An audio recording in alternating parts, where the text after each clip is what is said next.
when I look at your discography, it's just one song that, you know, we all can relate to. I can't eat, I can't sleep anymore. I was asking your assistant, you know what I'm saying? I wish I didn't miss you. I say that right? Mm-hmm. Anymore? Yes. You know, I done heard, I wish I couldn't kiss you. I wish I couldn't. Like, you know, us folks. Yes, yes. But at the same time, that's soulful music. Mm-hmm. And my thing with music nowadays is it authentic? Will it stand or withstand the test of time? Because you play that song right now, I have a beautiful establishment and fellowship, a cigar lounge, fine dining. It has the same meaning it had when it was first written. You see what I'm saying? Yes. And that song comes on, and that song comes on, it's just like, you just find somebody, like, girl, boy, I'm talking to you. Yes. And then it just it connects. Yeah. You know what I'm saying? And it's not necessarily where music is right now. I just find it hard because I'm a millennial. Mm-hmm. And I stand on the premise that classic will never die. Authentic will never die. Sooner or later, somebody chord. That's why they're called standards. Mm-hmm. You know, they're not making standards anymore. Very few artists today are making standards. There are very few songs from the last 15 years that you can go back and say, this was one that, you know, you reminisce on. You reminisce on Earth, Wind, and Fire. You reminisce on the Commodores. You reminisce on the Isaac Brothers. Right. You reminisce on those standard songs. Right. But if you go back the last 10 years, you can't really reminisce on the songs because the substance.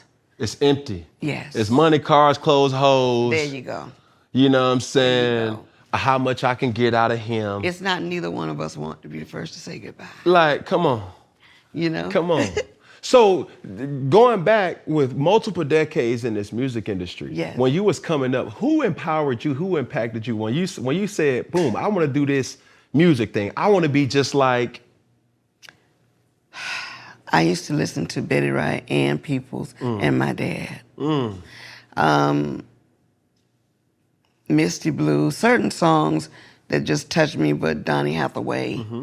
I was a song person, but I was mostly a B-side girl. What does because that mean? I was a B-side girl. You know, back in the day we had 45s, so they would sell the singles. So if you were listening to the Jackson 5, you bought it for ABC. ABC, you know. But on the flip side of that, it was With a Child's Heart. Oh. So I call it the B-side, or One More Chance. You know, when I started listening to records, I didn't just listen to the hit that they promoted. I was a B-side girl, and I found so many great records that was on the B-side. Listen here, I didn't even know what that was, but now I do the same thing. Yeah. My favorite day, and those of the people who know me, they know. My favorite night to go to my fellowship lounge, my lounge called Fellowship, is on Thursday night. Wow.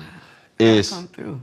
Please do. Absolutely. And it's multiple reasons. It's like, okay, I go there, have a good game, you know, spades, dominoes, just like not mingling. Spades, not spades. And watch you out can now. play spades. Watch out now. Wait. Watch out. Wait now. Don't I don't want us to do that. We're not gonna do that on here. We okay. Say that. All right. We're gonna do that. All right.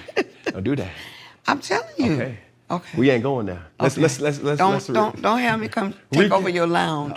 Okay? Recalculating. Siri trying to direct us, y'all. But on Thursdays, by the time I leave, it's like 12:30, 1 o'clock. And for the music people, new music comes out every Friday. Okay. You see what I'm saying? So I get the first sneak peek of Apple Music, Spotify, Tidal, whatever. And I just like going home, listening to the album in its entirety. Yes. So when Beyonce drops her album, when Drake drops his album, Lil Wayne, Lil Baby, Future, Snow Allegra, Jhené Aiko, all these different artists, when they drop it, I'm excited because I skip what they've been promoting with the single. and I just go straight through. What are they trying to tell the viewer that they're going through?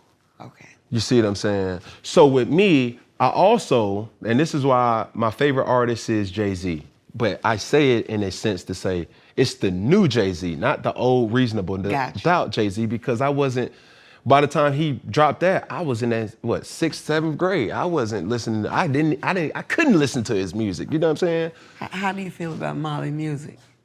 Oh, isn't he from Savannah? Yes.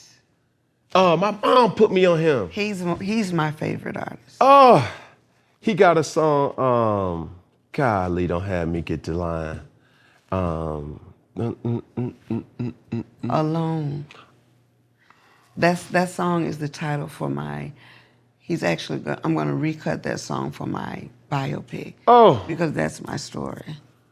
Alone, Yes. I love you. Yes. They said somebody's dead. It's Yes. alone at the top. Make sure somebody loves you. Come on, man. Molly. Listen, my mom put me on Molly music. And oh my God, I can't believe that's your favorite song. That's come my on favorite now. song. Come on. See, you see how we just got off that dirty street that we just brought it back here. And we here with that's real talk though. That's just listen, I'm a music sometimes you person. just want to go and put your son in bed. That's it. Okay. It gets alone. It gets lonely at the top. At the top. But people don't understand because they see the earth Big round. lights, they see the planes, the cars, they see all of that. They see the Rolex, they see the shoes, they see the aesthetic, they see the energy. I got needs like you do. Come on. And sometimes my body gets tired too. Mm-hmm. I'm trying to tell you. Man, you telling me. Okay. You told me. But man, it's crazy that, for you, and you having a whole different kind of antithesis of where music is now, from creating and making to, I'm curious to know, how do you, where were you when you was creating that song? You know what I'm saying? Wish I Didn't Miss You?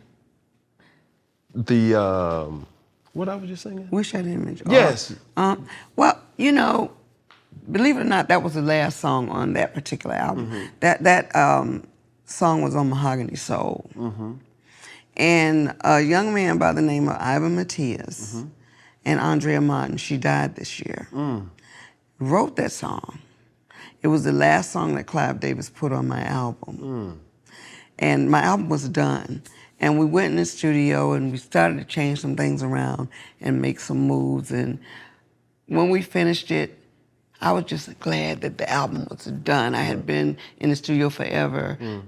But what became of that song was, it was a wake-up call for me. It's like last shall be first and first shall be last. That's what happened with that song. That song became the one song that was the anthem. I still, to this day, have to close out every show with that song. I mean, it's timeless. Yes. And But right after I finish Brother, I have to go into that. Don't let me walk off the stage and don't do that song. But girl, you come on back. We need to hear. You know what I'm saying? So it was a good place for me because it was the icing on the cake to a phenomenal record. That was one of my best albums. Right. And that song proved to be one of the best songs I've ever done. Wow. So to that, when you would say, okay, I'm going to the studio or I'm going to the record, the A&Rs and the people creating, you had live bands. Sometimes we did an analog band. Sometimes I played. I was the kind of person that was very private in the studio. I didn't like a lot of people around because it allowed me to be free. When I first started music, I was at Sugar Hill Records. I was at a rap label. And for people that don't know, I was with The Sequence, which was the first female rap group ever. And when we did that, I knew that I wanted to sing. So I incorporated singing with rap. And back then we had a live band. Everything was a live band. So Funk You Up was recorded with a live band. Right after that, the DJs and all of the stuff that was happening in New York, you know, became prevalent after Sugar Hill Gang and the Sequence went abroad. Right. But as I grew up, I grew as an artist. So experimenting with things is what opened up my psyche to expand music. Right. So I can honestly say being the first of anything is already challenging because you make mistakes. Right. And you don't know how they're gonna turn out. But you know, I landed on my feet so many times, just being the first to do this or the first to do that. And right now I'm at a space where when I look at music and my kids try to tell me, or other kids, the show that I'm doing, House of Flav, the show that I'm doing, all these kids are coming with all this dope music.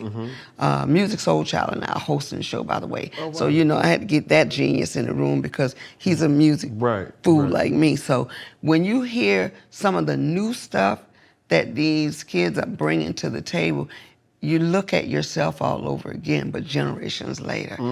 I see that hunger in this generation that I had at 17.